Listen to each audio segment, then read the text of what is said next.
Another day for reflection. Recently, somebody asked me, how are you disrupting yourself? This has become a kind of a frequent irritating question, isn't it? Yes, how are you staying relevant? It's irritating, but it's also the hard truth.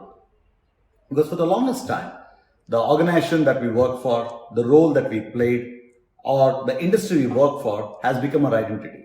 Did you work for GE, Citibank, or were you a sales guy or a finance person or a technology person, or you worked in FMCG industry, insurance industry, technology industry. So some of these things have defined us. And over a period of time, that has become a claim to fame.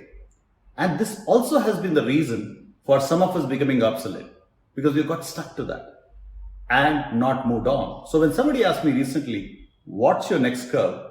I was pondering.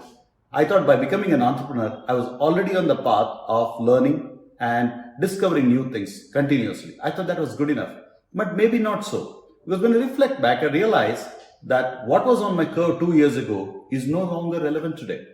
So which means things are changing, so should I. So I asked myself, which are things that I would like to look at? The first thing that I wanted to ask myself is my routine. By having worked in a certain industry, certain role, and a certain company for the longest time, our routines have got set. They say we are what we repeatedly do. So can there be a routine set which allows us to be what has to be on a curve for tomorrow? Easier said than done. But it can be done so if the second part, what I'm going to say, actually matters to you, time discipline.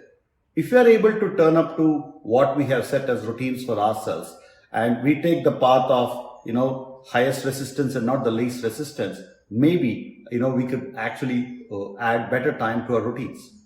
But if you do these two in a certain order, let's say what you read, what you listen to, whom you meet, and what you see, the RLMS as I call it, if you are able to do that in a certain routine with a time discipline, I think you'll be disrupting yourself in a certain way. I like to see Netflix and movies a lot, but that doesn't mean that if I spend more time on that, I'll gain the most. You also have to be relevant to what you want to be for tomorrow, isn't it? And if you do all three, but you forget the most important piece of whom you're working with. You're working with the millennials, you're working with the current generation, and you're working with the generation of tomorrow who are the future of workforce. So if you're unable to connect with them and stay relevant to the learning of working with them, whatever we know of the past or what we call as experience will become obsolete. And for me, these four aspects of routine, time discipline, the reading, listening, meeting the right people, and what you're seeing, and connecting to the generation in an earnest way to learn are the most important things on the next curve. I want to ask you today, what's on the next curve?